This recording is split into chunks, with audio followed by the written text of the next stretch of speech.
Welcome back to the Charlie Kirk Show. There is our dear friend's empty chair, and that's the Shaquille O'Neal chair, for everybody wondering. It was probably the cheapest of the 14 chairs that Charlie tried on, but Charlie was a Nephilim. I've said this before on the show. He was huge in person. Like, people would always be like, "You're taller than I expected." He's like, "I've heard this before." And we got all these fancy chairs. We tried them on. He'd be like, "Nope, nope, nope." So finally somebody thought, let's get the Shaq chair for huge people. And it was probably it was like $150 at Target or something. We put it together. He was like, "This is the one. This is the chair." So I can't help but laugh at it because it's just so Charlie. But anyways, we are beginning hour 2 on the Monday after the memorial, the historical memorial, where the Holy Spirit was humming like a tuning fork at the State Farm Stadium here in Glendale, Arizona. And we are joined by Brick Suit. Great to be here. Honored to have you, my friend, and Cliff Maloney, who Cliff has the amazing honor of having his voice overlaid on one of the most viral Charlie Kirk clips of all time. And so I don't know if we want to start there or somewhere else, but I'm going to play that clip at some point. Let's do it. Oh, you want to do it now? Yeah, let's do it. All right. So this actually, President Trump talked about this, which is amazing. So, and I love the clip. So let's just play it. Let's play cut 5. Fox News decides Donald Trump is president of the United States. We've got our republic back, folks. Let's go. There it is. Everybody should remember this moment. Look, I'm gonna echo Charlie from earlier. Remember where you were when this happened. Remember where you were when you realized that the Uniparty and all of these, just the establishment, you said it's time to actually participate. And look what you guys have done. And if anyone deserves to get tears in his eyes, it's Charlie. I think we all agree. I think Erica was chopping some onions or something in the break room. No one has worked harder than Charlie for this. We gotta hear some words here from you, Charlie. You put all this together, my man. Let's hear it. I am just humbled by God. It's all God. It's all God. God alone. God alone. That's all I can say. Decision desk has it. Pennsylvania. It's done. It's beginning.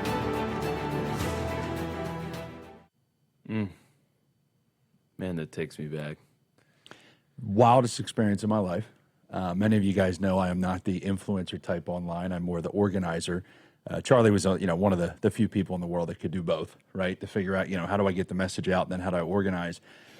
This changed a lot of that for me. That moment, one, it went viral as it happened, and then two, Megyn Kelly did her whole show interviewing Charlie about that moment, right? So then there was another round, and then the weirdest thing, to be in the tribute from the White House, that clip, and just obviously under after this horrific event, seeing it make another round out there. When I have people that have not talked to me in 15 years, high school friends or things they're not political, they don't follow anything, and they're randomly sending me a reel on Instagram, they're like, "Is that you? Is that your voice talking?" Your Al Michaels moment. Right. And Charlie, that one thing I loved is I don't know who said that at first. It might have been you, it might have been Jack, it might have been Charlie. I think it was Jack. Yeah, but for them to announce me at the Turning Point Investor, as the summit as the Al Michaels of politics, I'm like, I don't really have a good voice for radio or and I don't have a face for TV. You do, actually. I mean, I think you proved it. The proof is in the pudding. So going back to that night, and you guys all get this doing media, the reason I feel like I had to step in is because Erica came in the room, and obviously Charlie was upset. You were all here. Right. So me being the remote guy in our headquarters in Harrisburg, PA, just analyzing all the numbers, we can't have dead air. Right. We all know that's the golden goose. You cannot have, no one talking. And I feel like everybody's attention was on Charlie. And so I was like, well, I'm just going to speak here. I didn't want to ruin the moment. And that's when I just said, remember this moment. And I felt like everybody in the room was just, trying to tend to them because they were having that moment. So it was beautiful. It was perfect that you stepped in. Go ahead, Benny. So President Trump talked about this last night, and it was very interesting, his take on that clip specifically, because Trump's like, Never seen Charlie like that. What was that? Crying Trump like a doesn't like baby. crying too much, What was yeah. that about? But then I understood he was crying because of MAGA and how beautiful our victory was. Something like that. I'm paraphrasing. Perhaps we can get the exact clip. But that's the sense of what Trump was saying, is that he's never seen his friend Charlie cry. He's never seen his friend Charlie emotional and breaking down because of emotion. And constantly, I am asked, I'm sure you certainly, Andrew, having to fill in this chair, are asked this, how do you do it? Like, how are you still going? Because we've been basket cases. We get that all the time. Those closest to Charlie must understand something. That all of our actions, those who worked with Charlie and those who built with Charlie, all of our actions are inspired by knowing that Charlie is in heaven, looking down, and would judge us ever so harshly if we were blubbering weaklings right now. Charlie would never allow it. Now, this is a moment that, of course, Charlie's crying because he's happy. There was a moment that I lived through with Charlie where he should have been crying because he was sad, and that was the 2020 election. And everybody knows what a nightmare that was. There's no reason to relitigate it now, but it was a nightmare. And it meant very bad things, obviously, for Turning Point. Clearly, Turning Point was then under investigation. We all go under investigation. Charlie Kirk's social media was then up for censorship and banning. That all's happened. We have all the documents for that. The entire weight of the federal government came after Turning Point. It has come out now that we were investigated by the FBI. The FBI was surveilling Turning Point. Yep. And so clearly, if there was a time to cry or be depressed, it was that moment, that dark moment. Everyone felt it was all off in 2020, where that election, collapsed right into darkness. And what did Charlie say? I know what Charlie said to me. I know what Charlie said to me, and it rings in my ears every single day when you're like, man, this is tough, like getting through this. We go 50 times harder. This is what he said, and I'm telling you, I have said that in the mirror every single morning for the last week and a half. You go 50 times harder for Charlie. He would not want us blubbering. He would not want us crying. He would not want us fearful. In this moment, he would want us to go 50 times harder to continue that mission. And I think that's why that moment of him crying and breaking down is so profound. Because we never saw Charlie like that, not even somebody who was a father figure to Charlie, which was President Trump, and Trump sitting there in wonder about it on stage was really something, because everyone's processed that, and those closest to Charlie understood what the mission is now. And Andrew, there's a massive compliment to you. You have really forcefully carried forward what Charlie would have wanted to have had happen right now, which is, no, we hold the side up. We stand upright as men, and we go 50 times harder. There's something. Yeah, please. In Charlie's last interview that he gave, it was in Utah, just Salt Lake City, an hour before he went to the campus. I think it was the last question he was asked is about one of his favorite quotes.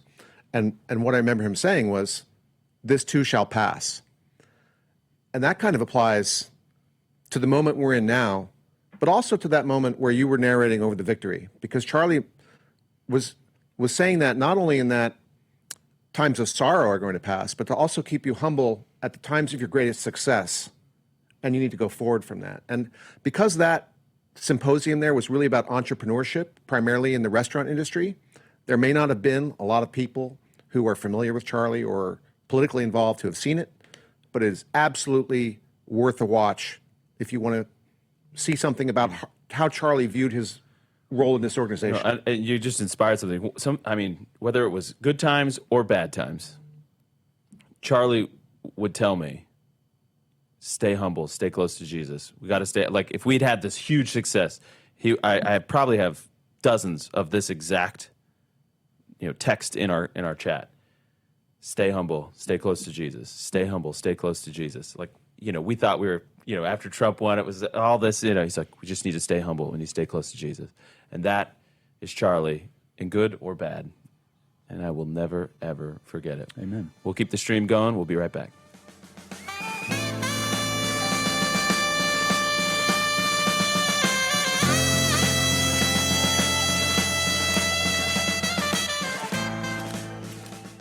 All right, welcome back to the Charlie Kirk Show.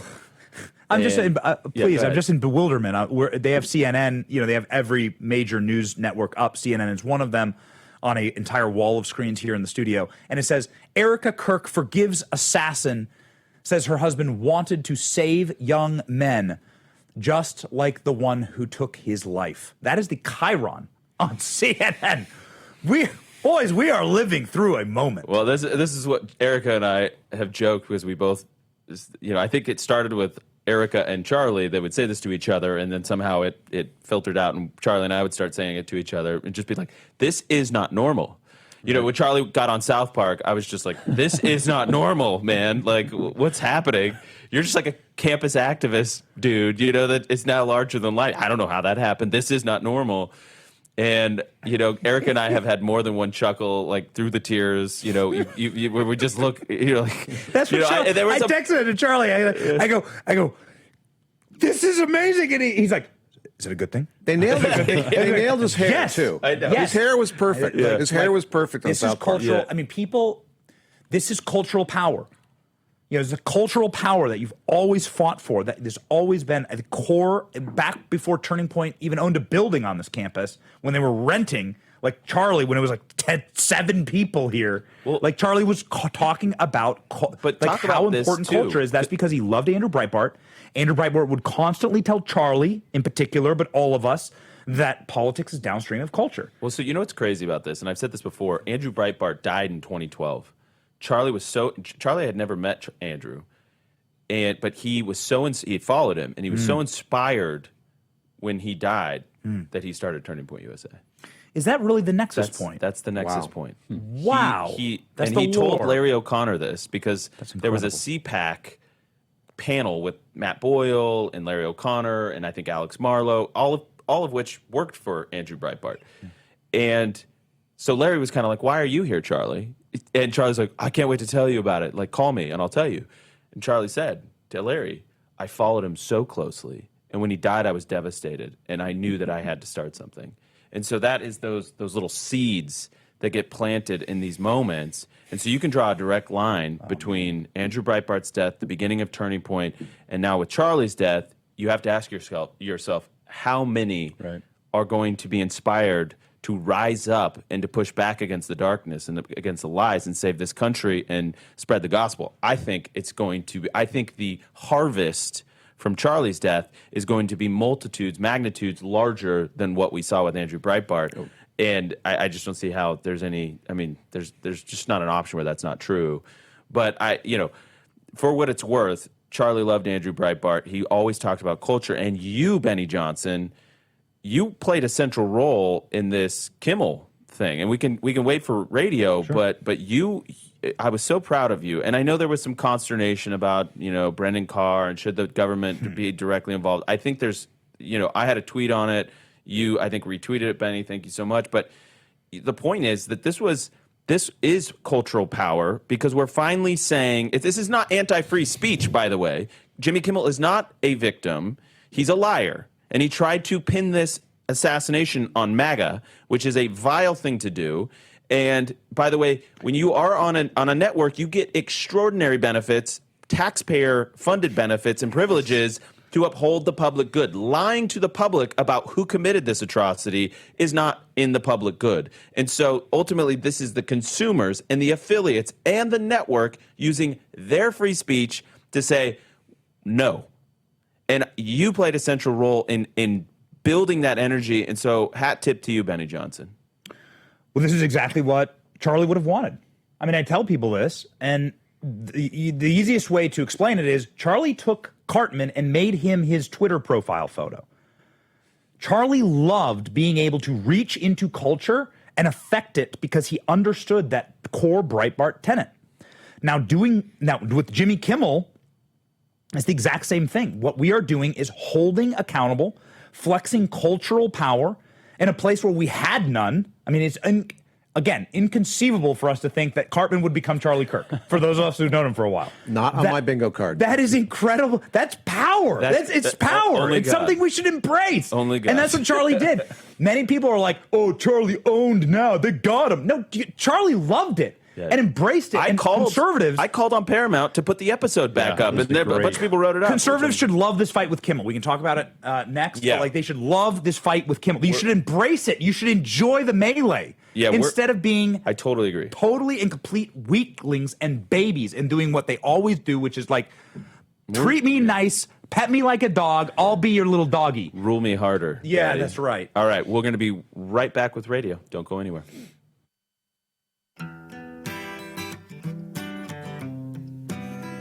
Hero and Ted Cruz about this yesterday. Oh, good. Welcome back to the Charlie Kirk Show. We're having a great time here, remembering our friend, our brother, an American legend. I pinch myself often knowing that this person I spent so much time with now belongs to history. He's not ours. He's not anybody's. I mean, save Erica's, but and the children. But he is.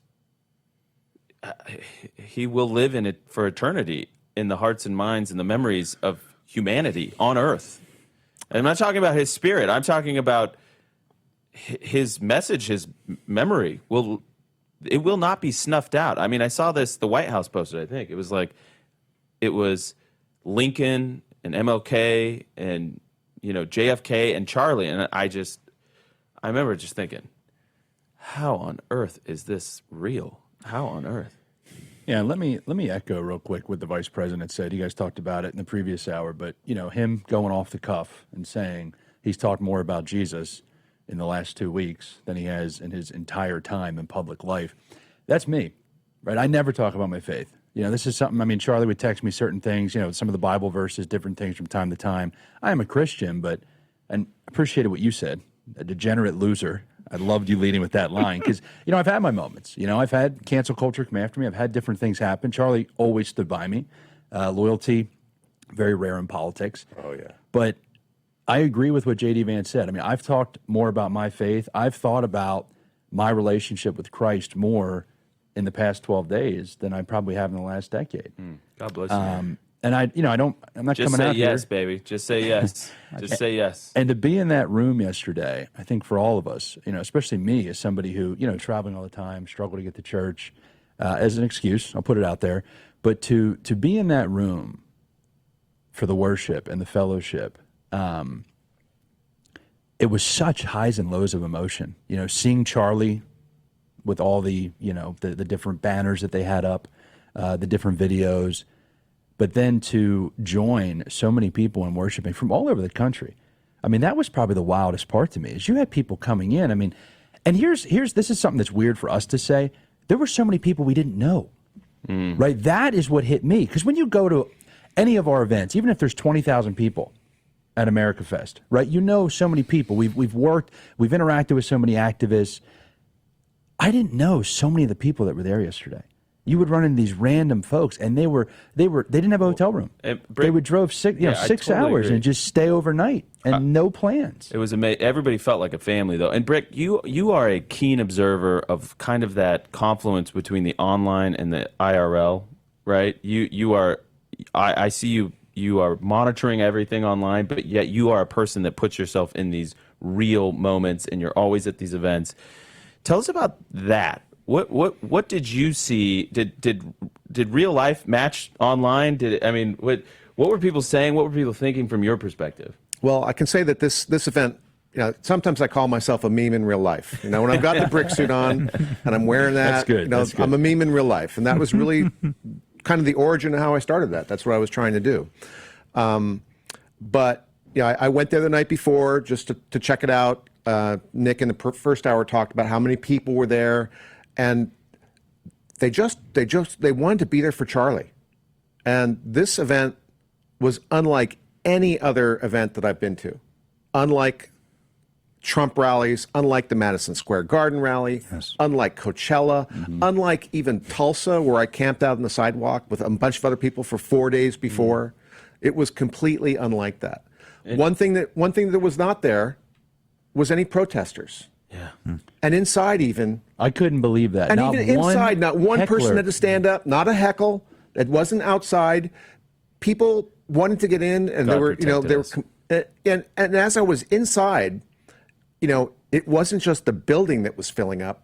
people's hearts were filling up too. Well, that's what I was going to say. So here you have Cliff, and I thank you for your just the candor, Cliff, and the vulnerability. And I think so many people were feeling that. Did you see that? Did you see that online? People saying like, I am so moved by this moment that I'm looking at my faith all over. Did you hear people talking about that? Did you see it online? I saw it online, and I saw it beside me, and I saw it behind me, and I saw it in front of me. It was everywhere you looked that stadium.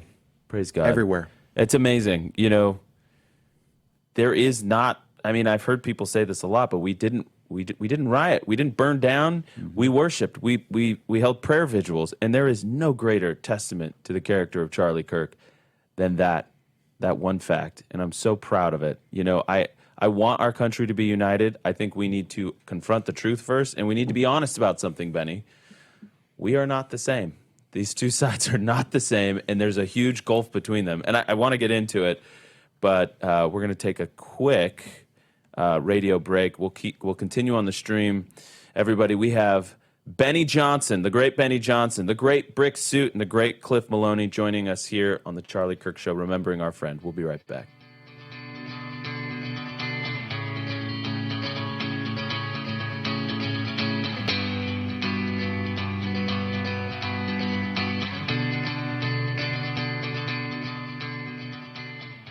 All right, welcome back to the Charlie Kirk Show. Andrew Kolvet in with my friends. I have a Benny? Yeah, go ahead. I have a great follow-up for that to continue our conversation. So, Charlie Kirk is a generational leader and voice for our side. Let's just call it the right. He was stolen from us in an on-air execution done by a political enemy of our side, the left. A transgender, Antifa, radicalized, sociopath, porn-addicted furry. This is who took Charlie from us. Let's just state the facts. Okay. So who's the aggrieved party here? Who's the party that had something horrible happen? Well, the right. We lost a generational leader, generational voice, and a future president, obviously. So we are the aggrieved party. The left killed Charlie. Someone of the left killed Charlie. Yeah. Now let's look at the behavior of the right and the left in the 11 days since Charlie's assassination. The right has prayed and mourned and gone to church and executed one of the single most uplifting events in American history, possibly the single largest apostolic event in human history yesterday. Now, that's our ledger. Let's look at the left.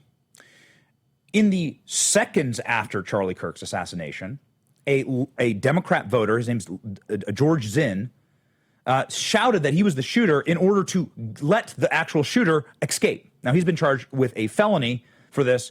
He also had a ton of child pornography on his phone.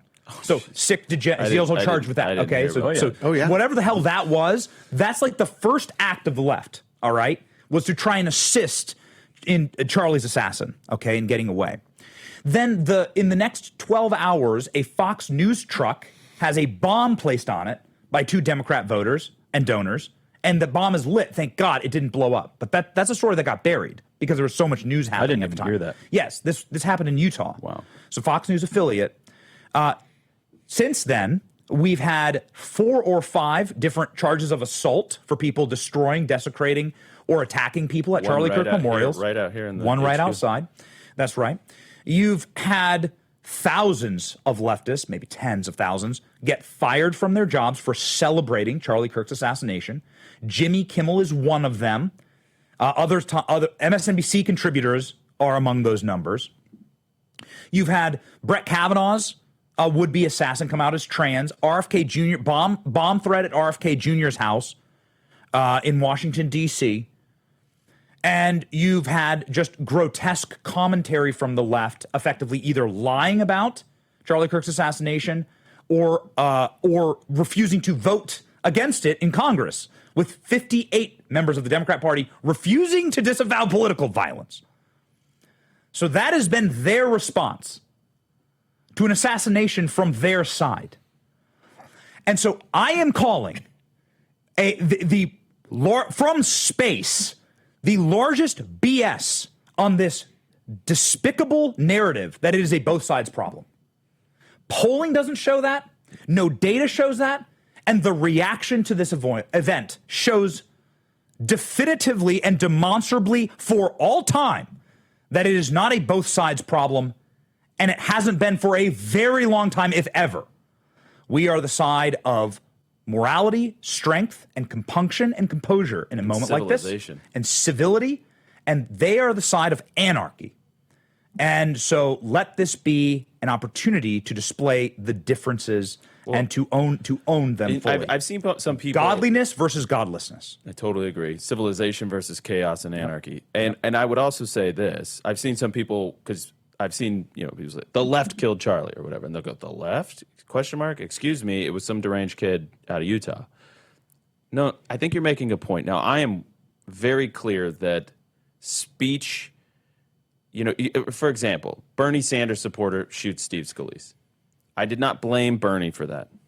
That's not what I'm saying, but I am saying that, yes, I put the onus of the culpability obviously on the shooter, but to your point, this is not a both sides issue. There's some, you used to talk about no stats support it. They keep pointing to some ADL study, but that is, that is the most grotesque presentation of data that is known to man. I mean, it's completely garbage, but they created this environment, right? Yeah. I will blame the left for creating an environment. When you tell people that Trump is Hitler continuously, yes, and then you tell people that Charlie Kirk helped get Hitler elected to the presidency of the United States. Yeah, then what can't you justify? Yeah, and then Charlie's the next Hitler, right? That's what they said. That's exactly. What they were all saying. So yes, they do get some blame. They Hitler created the Youth. environment. I can't tell you how many times Turning Point's been called Hitler Youth. We're going to take a radio break. We'll keep going on the stream.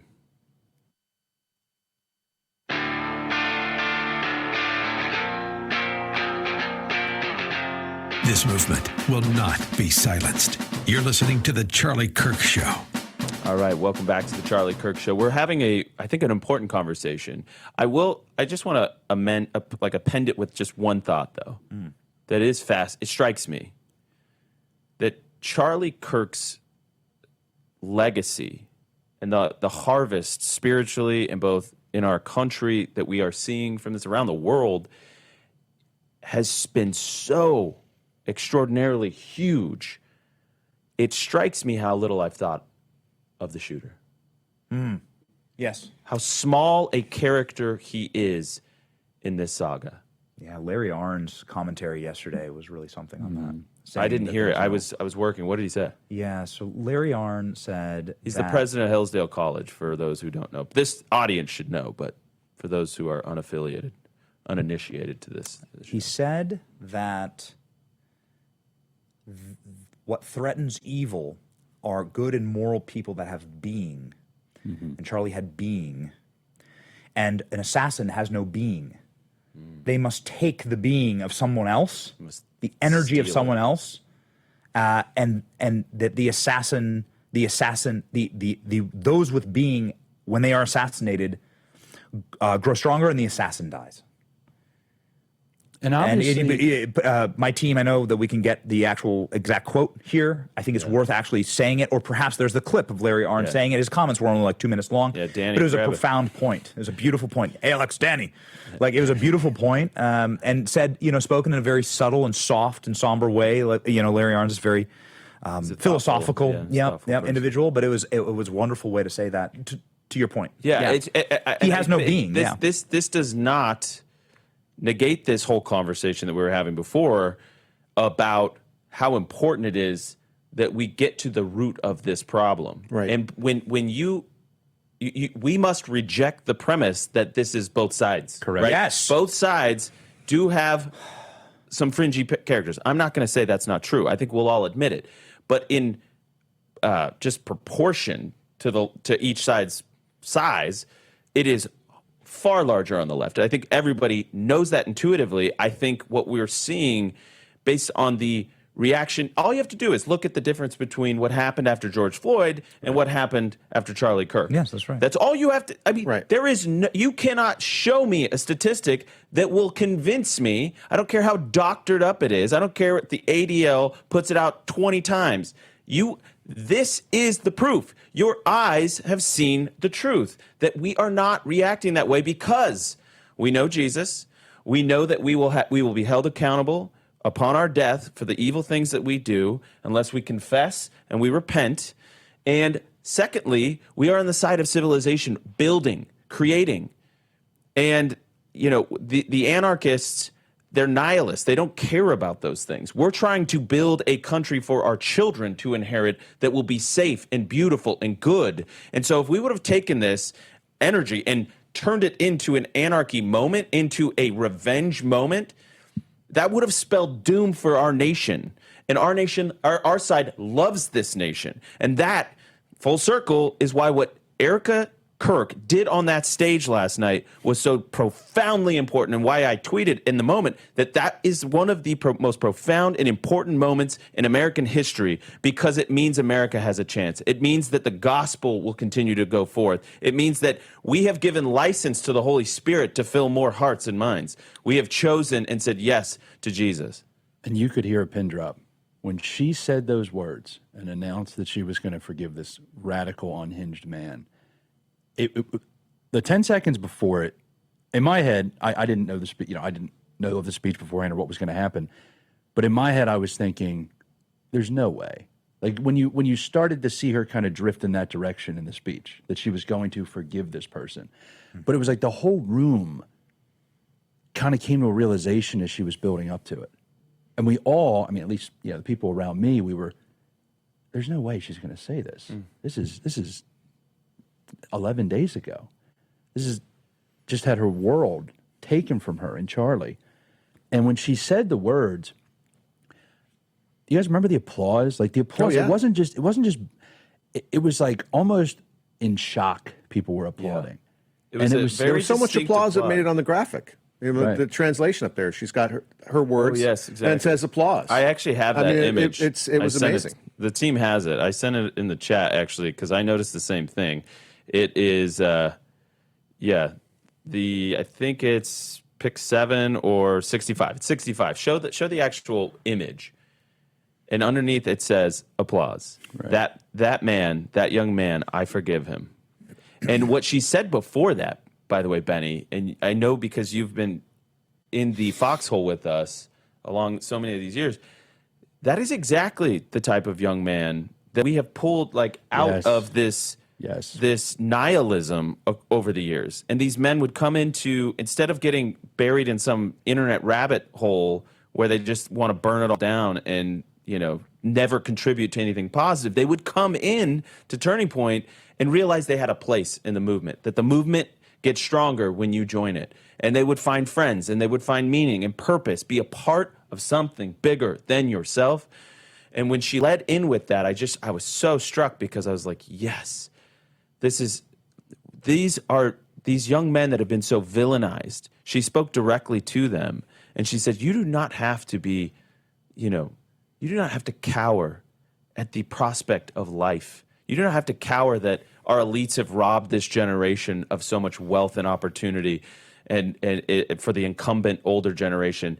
You have agency, be a part of something bigger than yourself. I just keep thinking of that refrain in my heart, because that was the through line, because we are going to miss some, and there will be some men that are left on the sidelines, but God, I pray we can get so many of them, especially after this moment. Yeah, and Andrew, that you are a father, and this was something that Charlie, upon my wedding, was constantly texting, when are you going to become a dad? When are you going to become a dad? When are you going to become a father? And the reason why he was constantly texting me that is because nothing will drive purpose more in your life as a young man than holding your newborn child. If you want to witness an actual miracle in life, and it can only be witnessed by you. The amazing thing about fatherhood and about parenthood is that only you see the miracle. There's some miracles that are seen by all. Wow, look at all this bread on this hillside. There was no bread here. Jesus prayed, now there's a bunch of bread. That's cool. Look at all these fish. That's a miracle everyone saw. As a parent, you hold your newborn child, and it's this special miracle that God gives just you and your wife. Just you, right? Not even the people in the hospital share with it, really, because they've seen it a million times. No, it's this moment, and the whole world closes in, and every father knows what I'm talking about here. And Charlie was constantly driving toward that and constantly delivering for more fathers, more men to fall in love, get married, have children, seize their American dream. and Christ center their life. When you talk about like the destructive nihilism of eternal online rabbit holes and gaming and just the nihilist feedback loop, right, of terminally online. You know what breaks you of that? Like a little kid, like a baby that wants to play with you, like your son or daughter that wants to see you and says, "Dad, Dad," and grabs your phone and pulls it down and says, like, "Pay attention to me." Like my 8-month-old did this morning, right? It's like, and it's I noticed you were a few minutes late this and morning. that's exactly right. I'll send your producers, actually. Maybe you can pop it up. Yeah. I'll send your producers. Andrew, I'll send it to you, and you forward along. Exactly what I was doing this morning. I'll show you. And it's what Charlie wants for all men. What Charlie wants for all young men is this. Oh, you're gonna love this. There you go. Here you go. This is what I was doing. This is what I was doing this morning before the show. Sitting there with my son in the grass with my coffee, and just like living life. And what the point is that's the key to unlocking your purpose in life. There you go, buddy. There it is. Is that your coffee mug in the front? Yeah, okay. Yeah, it's just in the hotel room, just at our hotel. And so I just let my wife sleep in, and I took my son out, and I just let him crawl around. He's just crawling now. And and that is like it's God gave it, right? God's design. But Charlie understood this so preternaturally that was the way to unlock in men purpose and meaning and fulfillment in life. You know what's weird? Okay, so I'm sure you had the same effect on you. You have 3 beautiful children. Yeah, I have 3 beautiful children, a beautiful wife. I'm so blessed. I will say, I felt this way kind of, to be honest, when they were showing the footage of the last event, like those last moments as he was driving up to the last event. It's like, it's hard personally for me to think about that. Yeah, that was tough.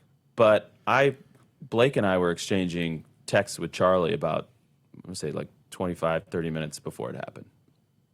And we were talking about, because he was in Utah. We were predicting that there was going to be some questions about maybe monogamy versus polygamy. And I looked at that again, the text exchange, and Blake likes to call it, really advanced societal technology, monogamy. And we were putting all these talking points, and Charlie was like, yes, good.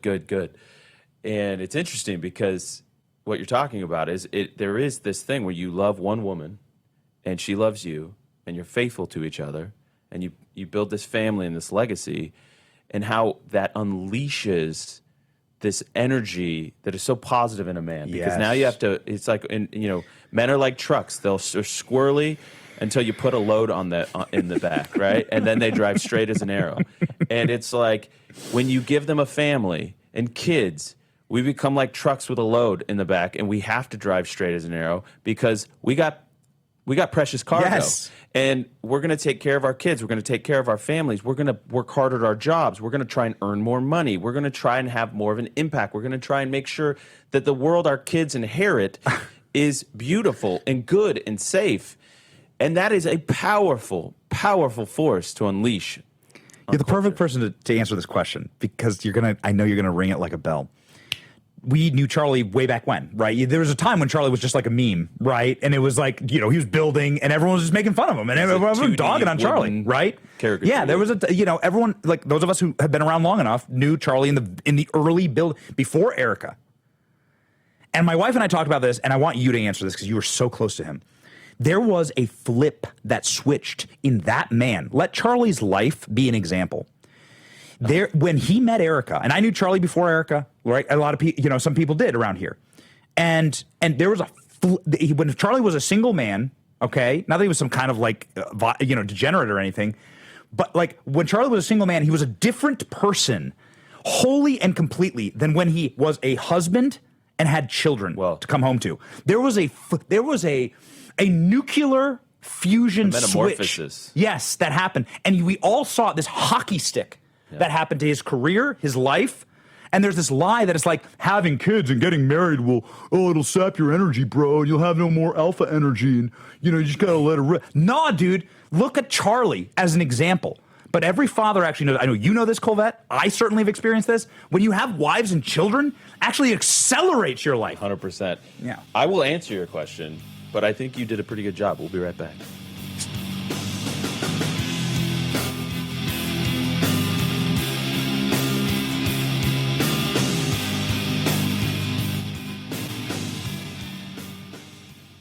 We are back, and we're talking about what Erica's impact was on Charlie. Yes.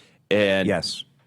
It couldn't have been more dramatic. I mean, he went from like baggy suit dude where nothing fit right, and he was bad haircut. Finally got a haircut that worked. Yeah. And all of a sudden, and I working out. I love who said he was wearing Walmart jeans from like Goodwill? Oh yeah. Who said that? That line came out last night. No, who was that? Was that Tyler that said that? That might have been. Yeah. He started working out. Yeah, he started like working out. lifting. He got really into he got really into like biohacking, getting the most out of his body because the time management skills that it took to run Charlie's life was dramatic. And I wish I could bring up all of the assistants, we called them force multipliers, to advance every next stop to make sure there was a car, there was a hotel, there was travel arrangements, that there was people to greet, the security. Everything had to be so exacting just to get him from point A to point B to point C to point D in a given day sometimes.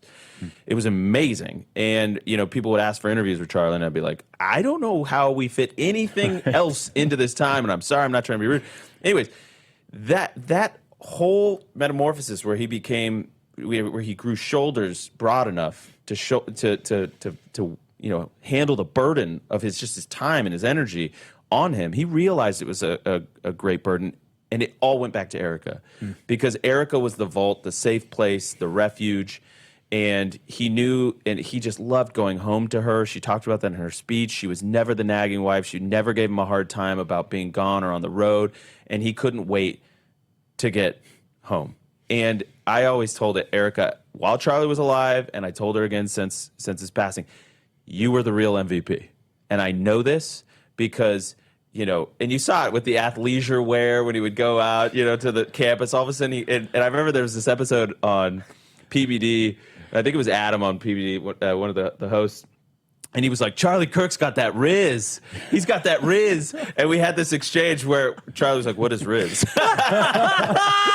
and so Charlie believed in changing culture, but Charlie did not often participate in it, but he really wanted it, This is why with the South Park thing where he was like, you were like, you're on South Park. He's like, is this good? Yeah, this is good. Great. But like, I'm just saying, lean in. Any ounce of Riz goes straight to Erica Kirk. She gave him and to becoming a father, and Charlie would just be proud that is a part of his legacy.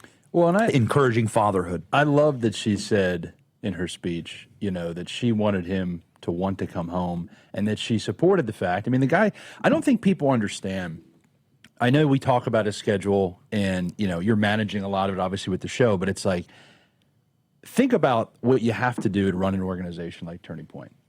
You're talking hundreds of days on the road to raise money, right? Nobody ever wants to talk about that because it's like, raising money. You got to raise the money. How do you guys hire thousands of people? How do you have thousands of college, high school, faith, all of these chapters? It's tons of money. And so I just tell everybody, it's not just the time on the road raising the money. Then the guy decides he's going to do a show 5 days a week. And I'm like, are you kidding me? Then you have the idea that he's going and speaking. He's doing, other media. He's doing college events. You've got all the candidates and doing the candidate events and all. This is, by the way, where he goes, "What is Riz?" Yeah, he goes, "What is Riz? What is Riz?" And I say like swagger, and Blake has to go, "Charisma." One of my favorite. I don't know if it was a lefty or somebody on the right, but somebody posted a video that was like, pretty much they were saying that Charlie was hot, like in some of these outfits, right? And I'm watching these, and a couple people sent it to me, and it's just like, wait, is he, like they were saying, and they're showing like these videos, him playing basketball or whatever, and you could definitely see the Riz post Erica, so we do have to give her credit for all that. It was. Guys, I want to end with really the major theme of yesterday, and that was the Holy Spirit and Jesus, so we're going to play some of that tape. Don't go anywhere.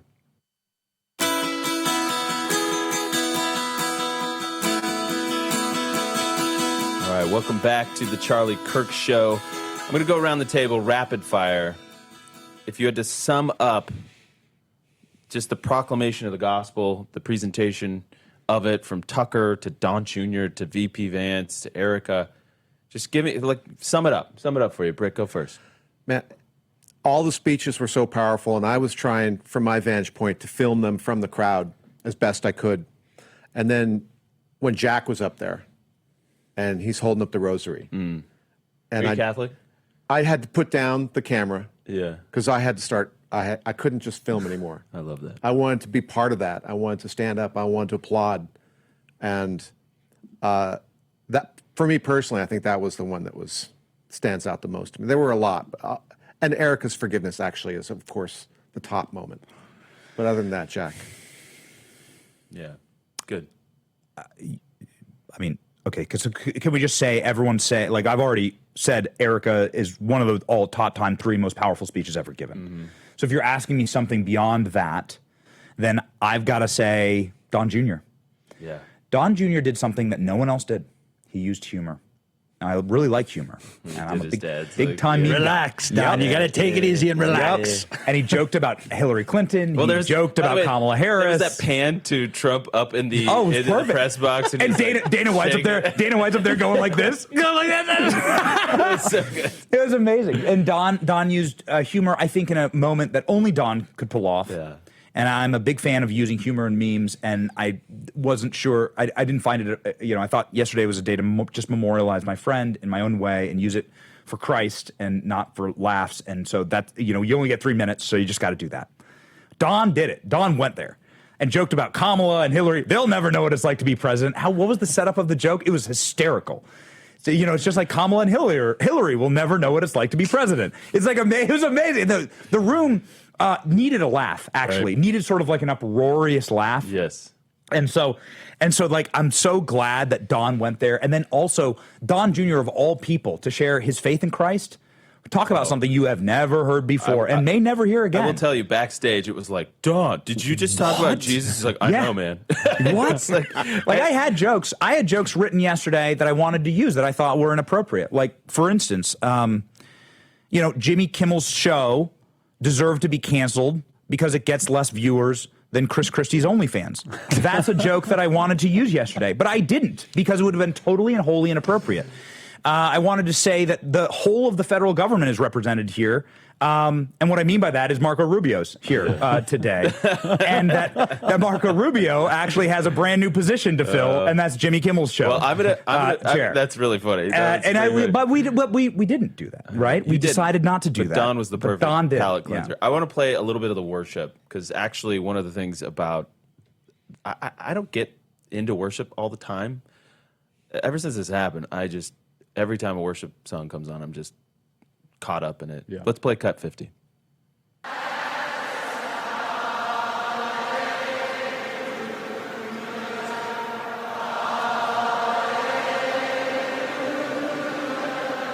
I know it's not much, nothing else.